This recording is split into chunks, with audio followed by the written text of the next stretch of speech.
دووبەی دووسێ باڵخانەی تەژە چەند ئوتێلێکی بەرزەفر دووسێ مۆڵ و ماکەرستی چەند وەنەوشە و کەدیلاک و مۆنیکایەک چەند قومارگەی چراخان و چەند مەساژگەی بنزکشێل و چەند مەلهایەک دووسێ دەرزەن فێستیڤال و چەند زنجیرە کۆنفرانسێک چەند چاوەشێکی دەستی دوو گەڕێک شایی سووکە دانسێک چیتر ماوە موچە نەبڕێ لە بەغداوە چیتر ماوە هەر ئەمانە و دوای هەڵدانی چەند پێچێک مەی کوردستانتان بۆ دەکەمە شاری دووبەی. عەبدوڵڵا پەشێو شاعیرە قش سپیەیاخیەکەی کورد لە ناو قوڵایی شارستانیەتی ئەوروپا دەژی بەڵام هێشتا دڵی بۆ نێرگزی کوردەواری ڕادەپسکێت گەرچی ئاسمانی سەر شارەکەی هێڵی فڕۆکەوانی جیهانی پێدا تێپەڕ دەبێت بەڵام هێشتا خەیاڵی لای ڕێگە پێچەوە پێچەکانی گوندێکی کوردستانە گەرچی لە ناو ڕووناکی نەکوژاوی ئەوروپادا دەژیت بەڵام هێشتا فتیلە و فانۆس و لامپا و مۆمی کوردی لە هزریدایە و وەک دەزوولەی ناو مۆم بۆ کورد دەسووتێت هەرچەند بۆنی باروتی چەکی ناگاتێ بەڵام هەستی بۆنکردنی هێندە بەهێزە لەوێوە بۆنی دووکەڵی سەنگەری کورد کاسی کردووە ئەگەرچی مارکێت و مۆڵەکانی چواردەوری پڕێتی لە بەرهەمی ڕازاوی جیهان بەڵام هێشتا چاوی لە سەتڵێکی سەر بە پوشی ماستی ئەو لێرە. کاتێ لە ماڵ بێزار دەبم ناو ماڵ و دیکۆر دەگۆڕم لە کۆمەد و دۆڵابەوە تا دەگاتە فەرشی بەرپێ کە لە خۆشم بێزار دەبم دیسان هەندێشت دەگۆڕم قەڵەم قۆپچە کراس دەرپێ لێ نازارم سە لە شاشەی تیڤی بکەم دەیان ساڵە هەمان پون و هەمان کورسی هەمان دەنگ و هەمان چەنگ و هەمان چەهرە و هەمان چەنە و چاوی برسی شاشەیەکە حکمە دەبێ هەتا مردن لێی بنۆڕم دۆش داماوم پون و کورسی سەر شاشەکان چۆن بگۆڕم. لا بەرنگاریدا بۆ خۆی قەڵایەکە لە پاکێتیدا وشەکانی شاهدن لە ئازاری قوڵی بۆ حاڵی کورد قژە سپێل لە بەفرچۆکەی قەندیل گەواهی دەرێتی.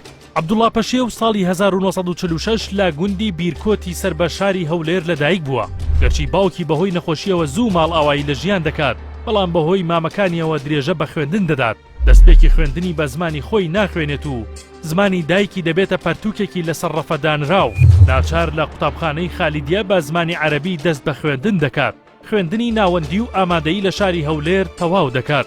ساڵی 1961 دەست بە نووسین دەکات دەستپێکی بەرهەمەکانی هۆنراوە بوو سەرجەم ئەو هۆنراوانەی دەینووسی لە ڕۆژنامەدا بڵاوی دەکردنەوە. ساڵی 1963 پەیوەندی بە یەکێتی قوتابیانی کوردستان دەکات و دواتر دەبێتە ئەندامی پارتی دیموکراتی کوردستان. پەشێو ئەو کاتە هۆنراوەکانی خۆی لە ڕۆژنامەی ئەخبار بڵاو دەکردەوە چونکە ئەو کاتە ڕۆژنامەکە پەڕەیەکی تایبەت بوو بە زمانی کوردی. ساڵی 1967 ئاشنایەتی لەگەڵ شێرکۆبێکەسی دارستانێک لە وشە پەیدا دەکات و هەر لەو ساڵشدا دەست بەرداری حیزبایەتی دەبێت.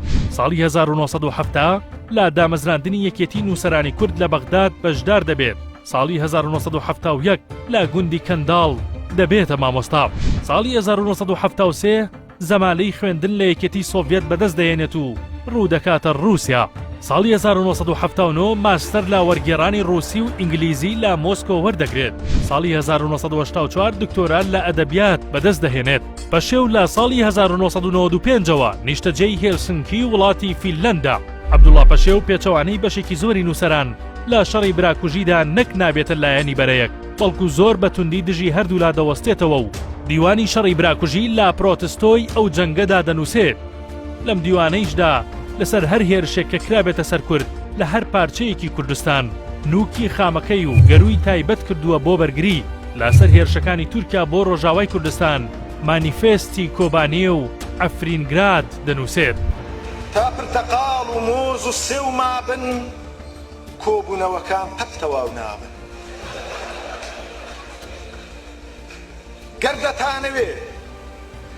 گەردەتانەوێ ئەو سیسارکانە وەک کەوکەویکەن لە بەغداد چۆنن لە کوردستانیش سەری سەقەتیان وا پێنەویکەن. توخوا ئەم جارەکە کۆبوونەوە چەرەز و مێوەی سەرمێزەکانیان هەموو وەلانێن خسک و کروسکی ئەنفالەکانیان لەبەردەمدان